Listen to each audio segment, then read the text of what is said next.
Hey everyone, welcome back to the Fire in the Hell '03 channel. I'm Daniel. I'm here with another movie review. Hopefully you liked my previous review. You can always check that out. It's Hansel versus Gretel. Interesting movie, not really one of my favorites, but yeah, okay. Now we're going to actually talk about a movie that came directly to DVD. This is, well, I'm wearing a DC Universe online t-shirt, so why not actually talk about the Justice League movie that came out recently, or not too long ago, depending on how long when this video is published. But Justice League Throne of Atlantis. Justice League Throne of Atlantis is pretty much a sequel movie to the previous Justice League movie that came out, which centers around the New 52 universe. I'm not a fan of the New 52 universe, and I'm going to say exactly why. One of my favorite characters was eliminated, all thanks to the horrible idea of let's go and do a relationship between Superman and Wonder Woman. You've already changed around the characters, you've changed around the universe, but you eliminated one of the funnest characters around, so because his timeline revolves around Superman and Lois. So with Superman and Lois Lane not being an item, we kind of get stuck with, oh, we're going to have some bizarre love triangle going on. Not even a love triangle, it's a relationship factor hitting with Wonder Woman trying to figure out where she belongs and Superman coming on to her and them having some relationship. I don't think it's a good idea, but this is the New 52 universe, so they're going to do whatever the hell they want anyway. Now, that being said, like I did in my previous video, I'm going to try and stay spoiler free. But this is a plot line in the story. I'm not going to dwell any further into it because we will see in Throne of Atlantis Superman and Wonder Woman having their beginnings of a relationship. It kind of took place in the previous Justice League movie, but right now this movie focuses more on the character of Aquaman, Arthur Curry. Never a fan of Aquaman.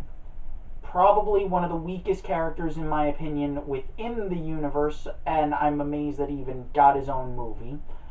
But they screwed up the storyline about who was involved because they like to keep throwing in Captain Marvel, who for some reason they keep calling Shazam. Problem with this is, any comic book fan is going to know that Captain Marvel is his name because if he calls himself Shazam or says Shazam, he's hit by the magical lightning bolt and turned back into a little kid. So, Captain Marvel is Billy Batson. Saying Shazam is the magic word that activates this stupid ability that turns him into a mystical version of Superman. Feel like we've got way too many overpowered characters.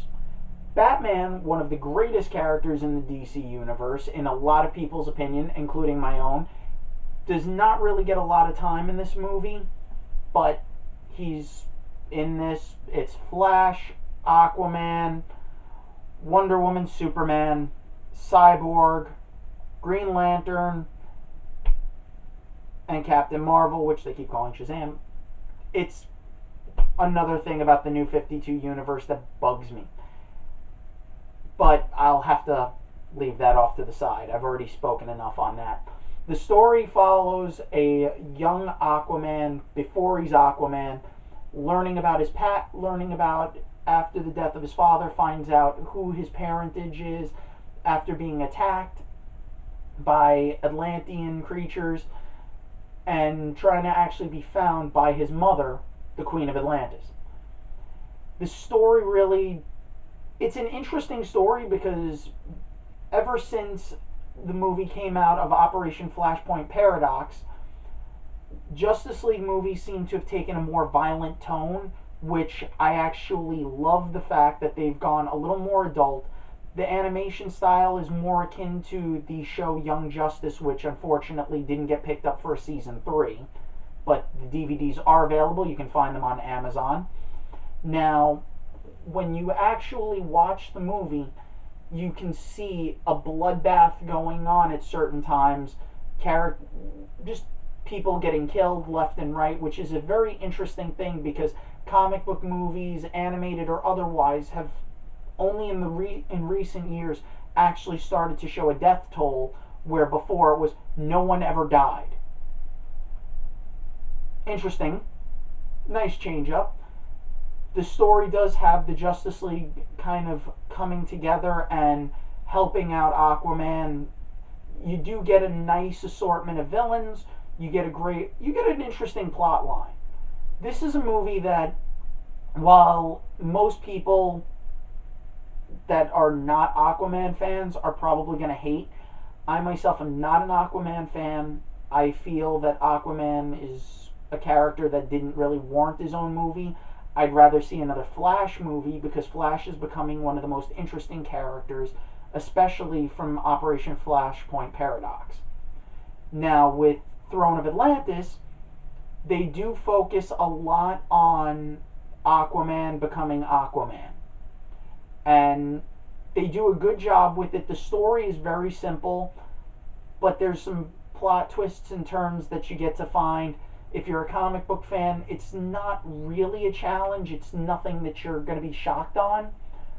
But the movie is definitely something I would say, as a comic book fan or anybody who's interested in superhero movies, this is one that I would say you should watch.